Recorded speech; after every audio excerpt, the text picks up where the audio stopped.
Hi everyone and welcome to Creative Cakes by Sharon. Creating a beautiful cake is not just in the decoration, it all begins with the correct preparation of your cake.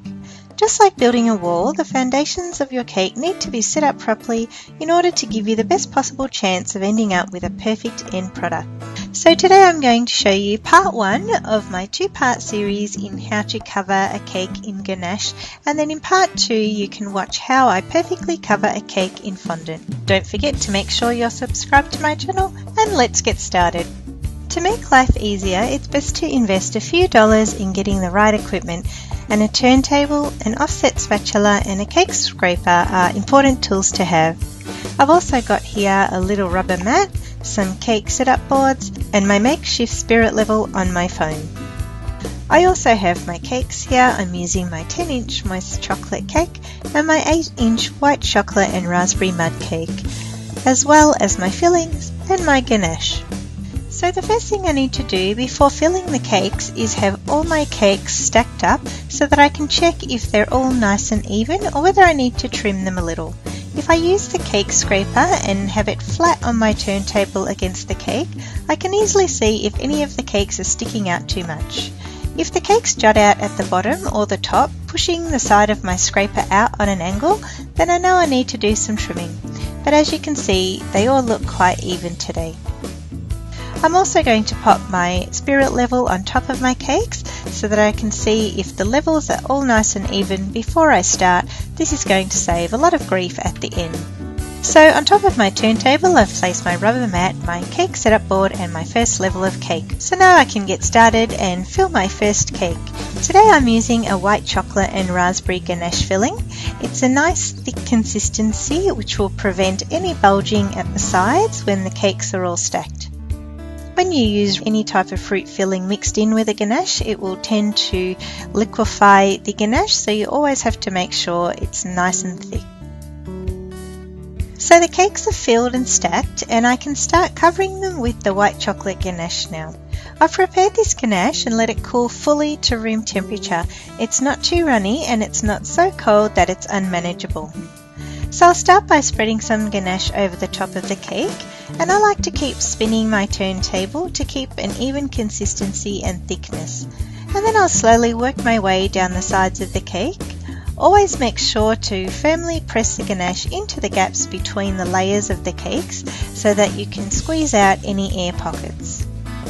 Even though this is not a crumbly cake, it's nice and moist and dense, it still is essentially a crumb coat that I'm doing, or a base coat.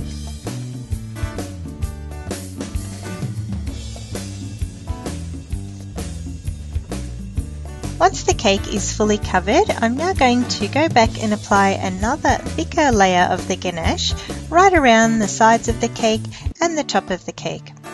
I'm not worrying about trying to get a nice smooth finish right now because I'll come to that step in a moment. I just want to make sure that the ganache layer is nice and thick, and probably so that I can't see through to the bottom of my cake.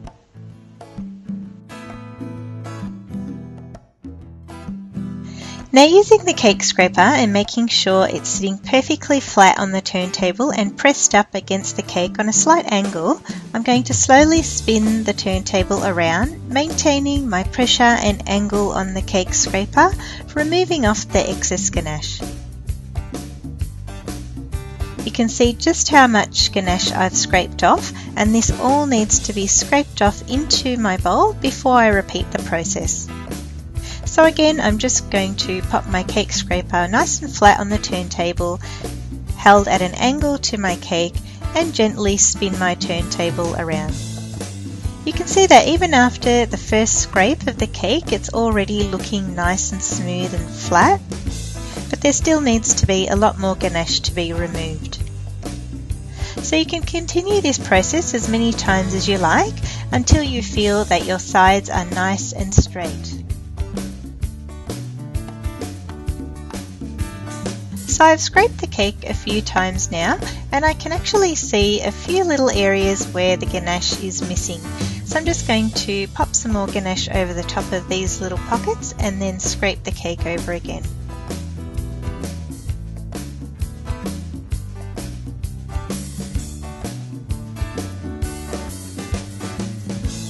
Now for the top of the cake, I'm going to hold the cake scraper right across the top of the cake and gently glide it over the top of the ganache. Once I've scraped off the excess ganache, I'm going to give the turntable a little spin and do the same process. It's probably going to take around 3 or 4 rotations of the cake to make sure I've gone right around the top. Again, if you see any little gaps in the ganache, you can just fill a little bit more and continue scraping.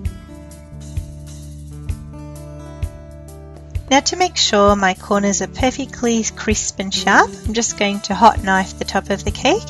So I've dipped my spatula in some boiling water and wiped off the excess moisture. I'm just going to glide the spatula from the outer edge of the cake in. Just do this as much as you need to until the edge is nice and sharp, always maintaining a very light pressure. Then I'm going to quickly clean my turntable. And then for the final test, I'm going to check if my cake is nice and level. So I'm just going to pop a little piece of paper over the top of my ganache and place my spirit level on top. And as you can see, the little bubble is perfectly dead center.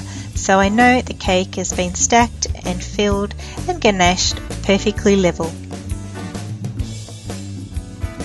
Now here I've got my larger 10-inch cake, and you can see that it's going to be the exact same process even though it's a slightly larger cake. So the first thing I'm going to do is place my first level of cake onto the board. I've already checked if these cakes are straight and level as we did with the first white chocolate cake, and this time I'm filling my cakes with some whipped chocolate ganache. It's basically a variation of my dark chocolate ganache. All I've done is use my hand mixer to beat it up a little bit. It aerates the ganache, makes it light in texture and colour. So once again I'm going to fill and stack my cake and then cover it with the darker chocolate ganache. Guys, all of these cakes are super easy to work with. Not only do they taste delicious, but if you're a beginner, they're almost foolproof to work with. So I've left a link to all the recipes down below in the description box.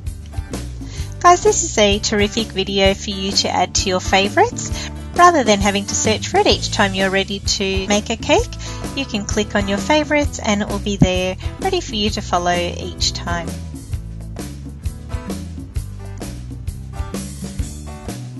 If you ever have any questions or you're doing this and you have some problems, don't forget you can always drop me a line in the comment section below and I can help you out wherever I can.